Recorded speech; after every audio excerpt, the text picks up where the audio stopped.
Okay, we wanted to make a correction before we start. Sure. Okay, that was the show that you were thinking of with the race cars. The one with the race cars where I played Marigold was Tom Slick. Very funny. Bill Scott and Dawes Butler and Paul Frees and I. And I played Marigold, and Bill played Granny in that. He played an old lady in that. Okay. There was a couple of little voiceovers that you did that we'd like to mention. In 1956, you did an episode of I Love Lucy. I did. I played a dog in that when little Ricky gets a new puppy, and it embarrassed me. Here I am, an accredited good actor, and here I am doing dog barks, and whines. But it was I Love Lucy, and I was thrilled to do How it. did you get the role? People just called me. Uh, I got to the point where I was well known, and people would just call. And so I don't even voice test anymore. I don't care. Isn't that awful? You also did a couple of episodes of The Twilight Zone in 63 and 64. I was the original voice of Chatty Cathy. And they did a couple with some people after that, but they never sold.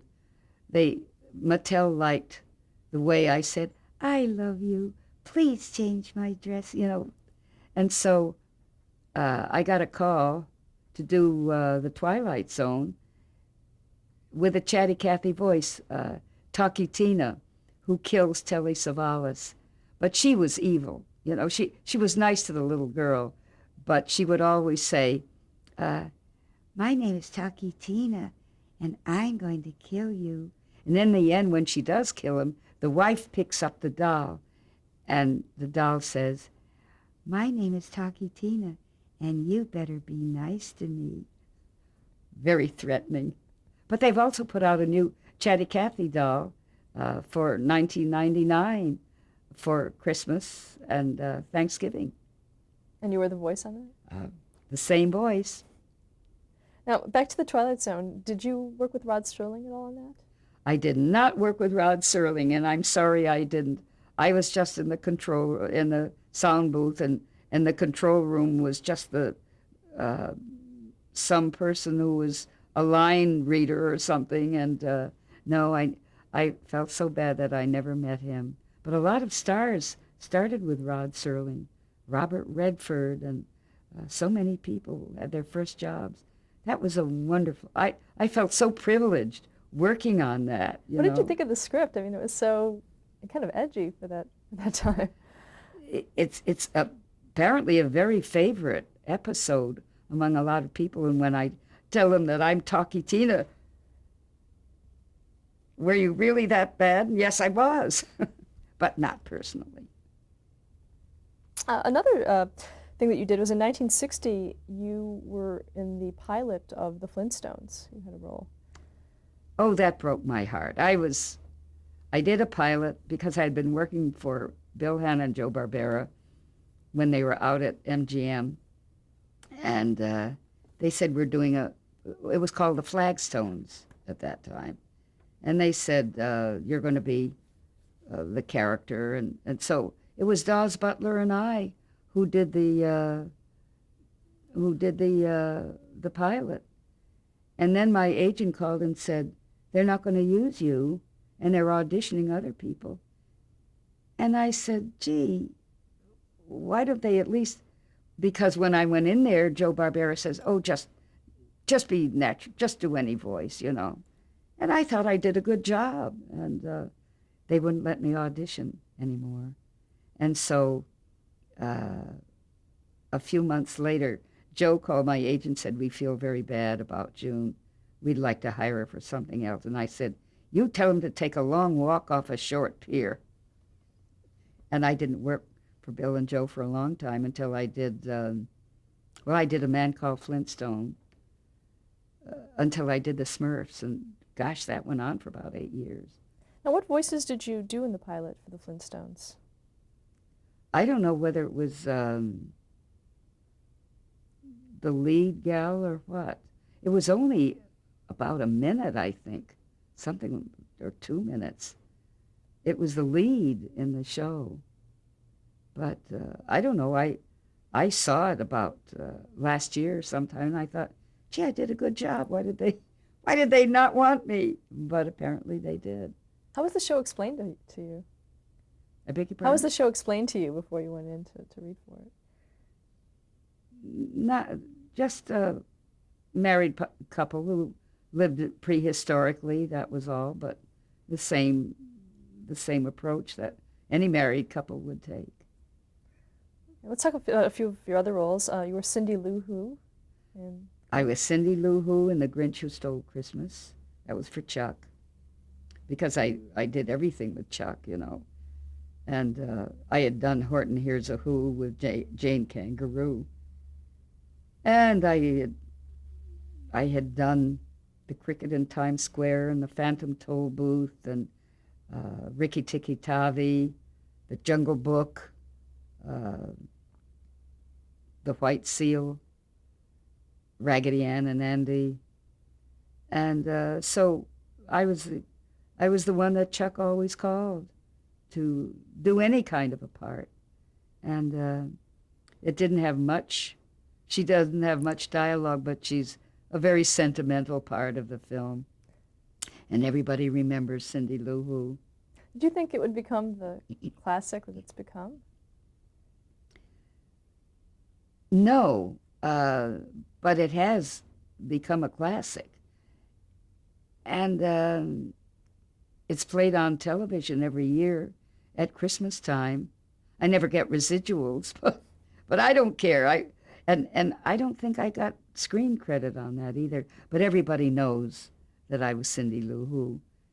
Because, why, Santa, why did you steal our Christmas tree? Why? Sweet little gal. In 1971, you also worked on Archie's TV Funnies. On Archie's Funnies, yes, I did Broomhilda the Witch. I played the son and daughter of the Neanderthal man. I don't know what his name was. Oh, this Ula, right? Ula, yeah. It was, yeah. I did a lot of that. And you also, that was for Filmation. And you also worked with Chuck Jones on Curiosity Shop. The Curiosity Shop. Can you describe that for us? It was based on reading and so forth. And I did 3 characters on that episode. One was an aardvark, a giraffe, an aardvark, and an elephant. And I thought, what kind of a voice should I use for the giraffe? Well, I thought a voice like this, you know, very haughty because of the long neck, you know. And the aardvark, I thought, well, I'll do a voice like that, which fit, you know. And I thought, what can I do for the elephant? I didn't want to do a voice like that because she was very gentle, you know. And my husband and I had gone to a party, and a very heavy-set woman came over, and she said, "Oh, June, I'm so glad to finally meet you." And I thought, that's the voice of the elephant. And it just fit perfectly. She had a tiny little hat with flowers in it, and so it came out very nicely. Okay, just a little side note. In '73, you appeared on Nixon's enemies list. Yes, I did. Well, Nixon didn't like anybody who opposed him, obviously. A friend of mine called, and I had read it in the paper, that some women in either Connecticut or Massachusetts were boycotting meat because meat prices were so high. So she said, why don't we start it? So I thought, well, why not, you know, because I'm not much of a meat eater anyway. But I went to Michael Jackson, and I was on Michael Jackson's show. That's when he was on ABC, the talk show host. And all of a sudden, he got calls, and television people were here like crazy. And my husband and I couldn't believe it. We started to get phone calls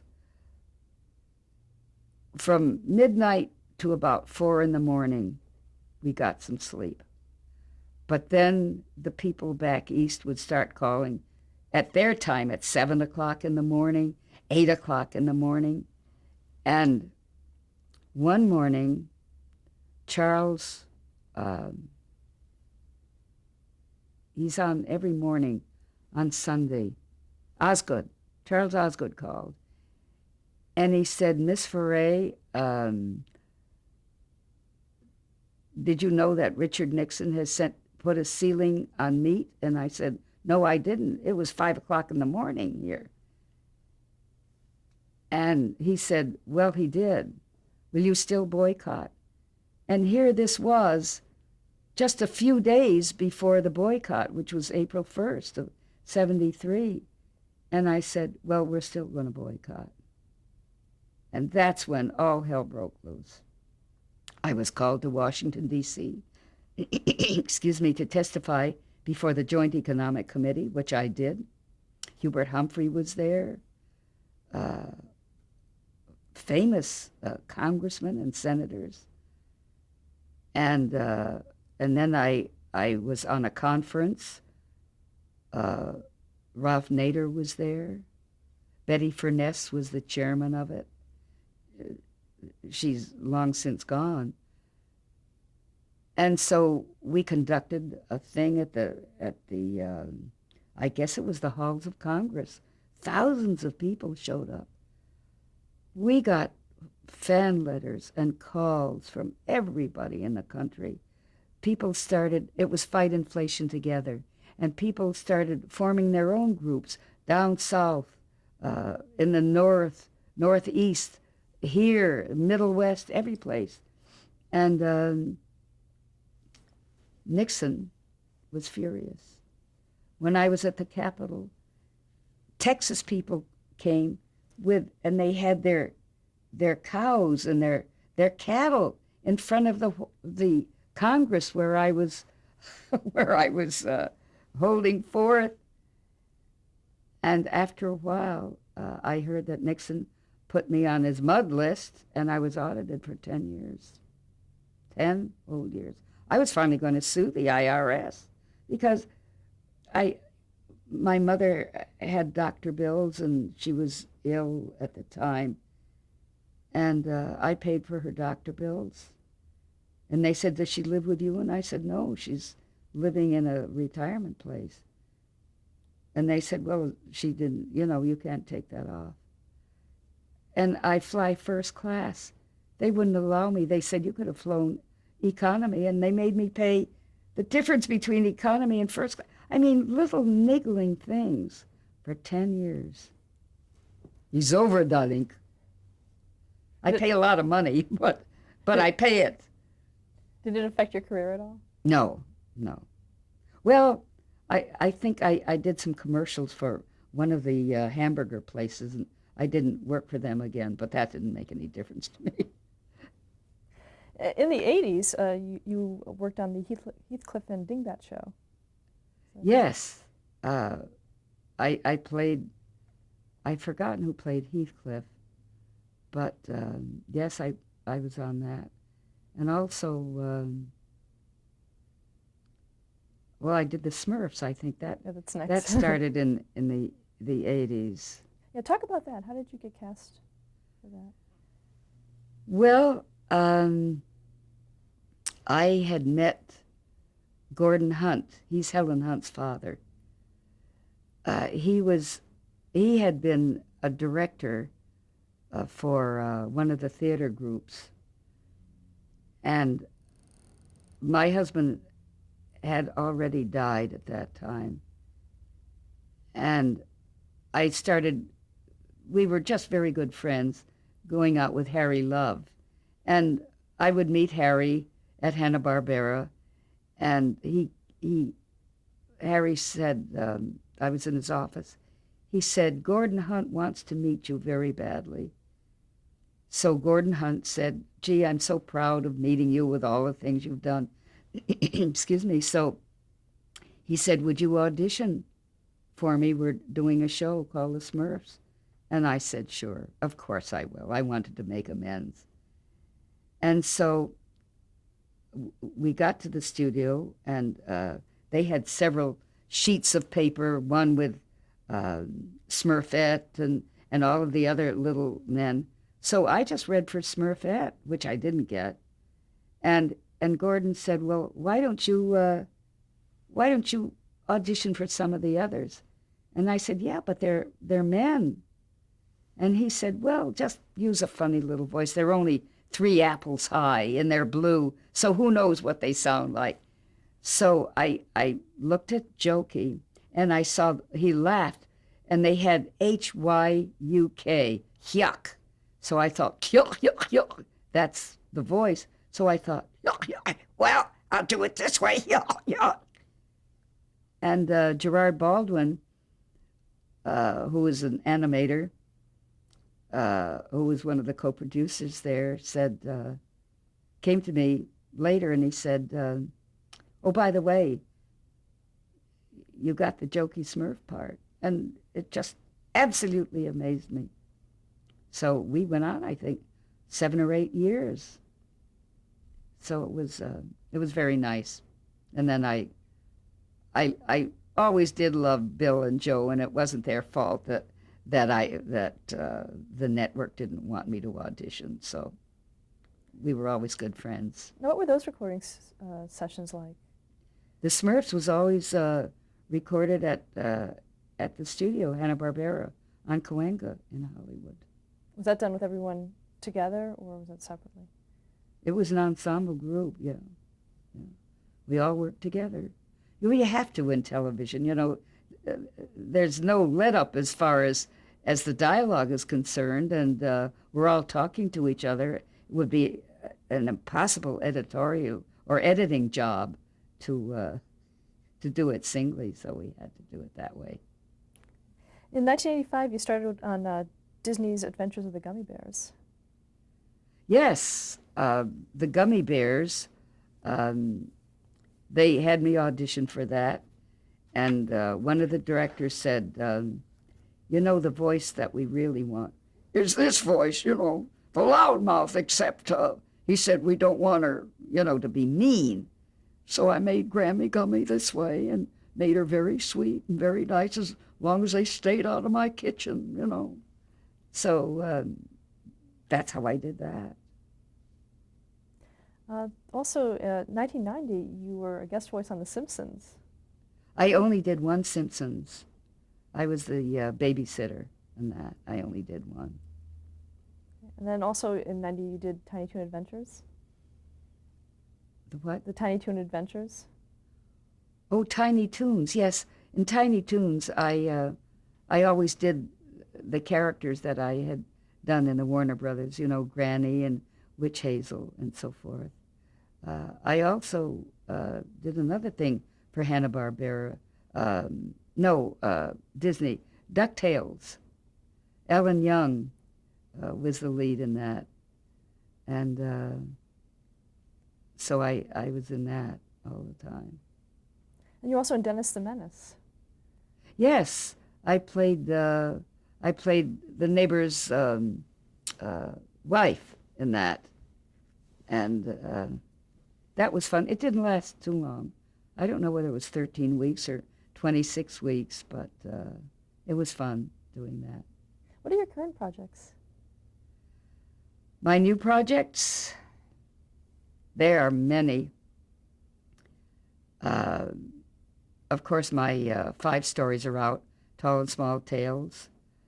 There is a new show for the renegadecartoon.com for the internet. It's called Elmo Aardvark Space Detective. That's going to be on the internet very shortly. I just did a pilot for Warner Brothers. I don't know if I can talk too much about that. But anyway, also we did a Tweety and Sylvester feature direct-to-video.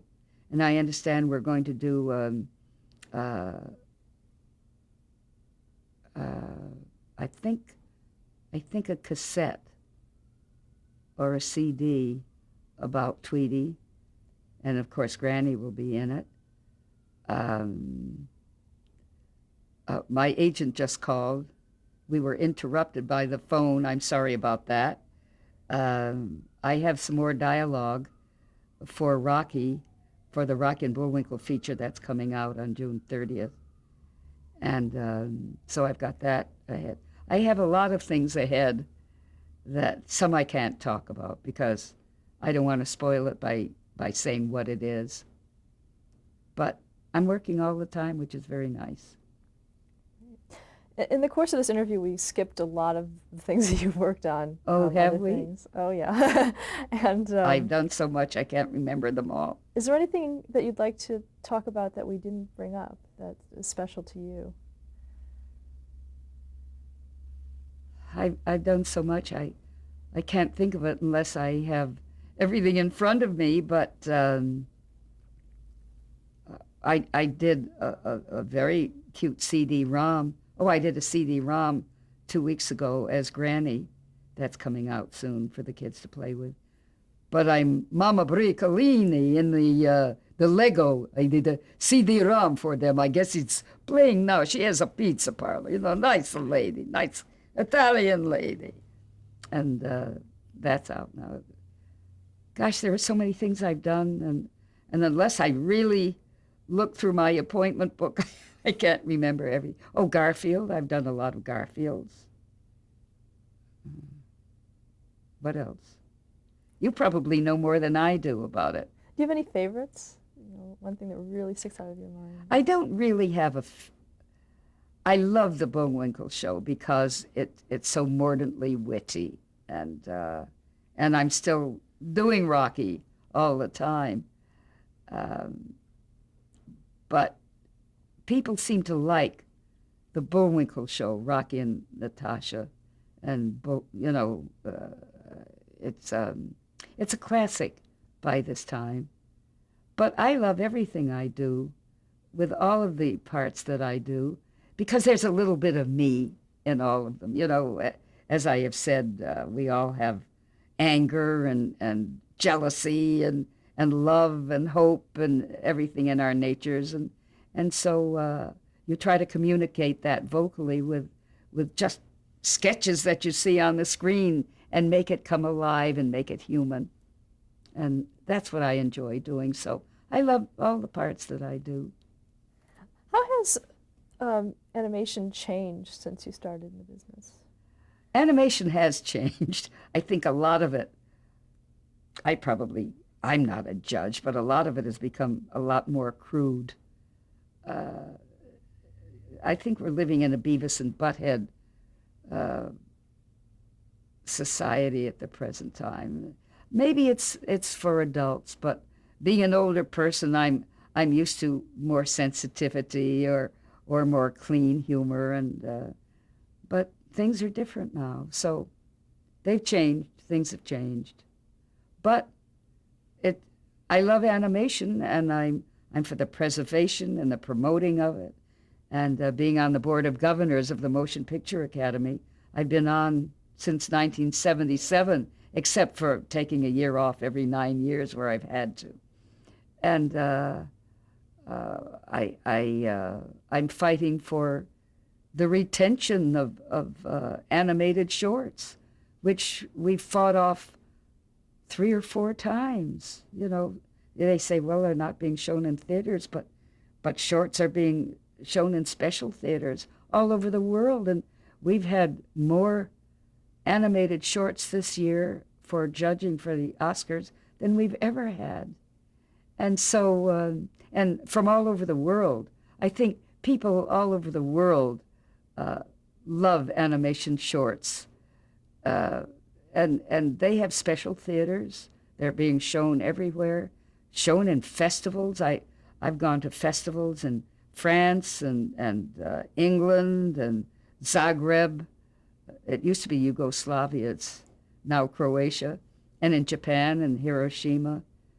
And there's such an appreciation of animation. It's a wonderful art form.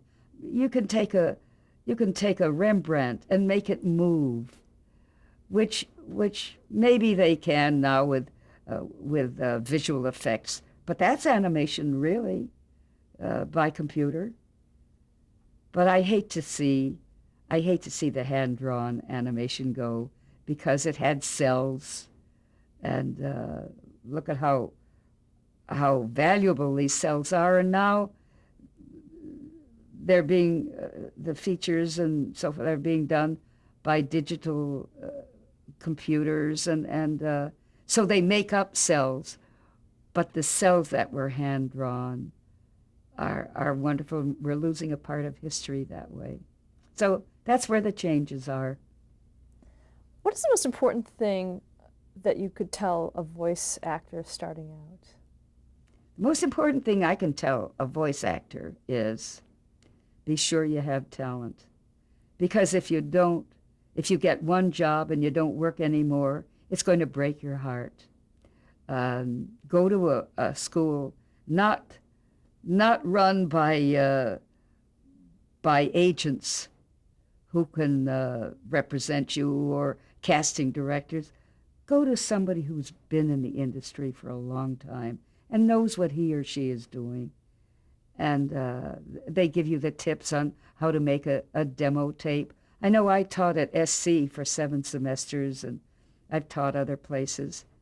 And some people will never make it, but I never discourage anybody, because maybe through sheer luck and the ability to finally know how to read a line will happen.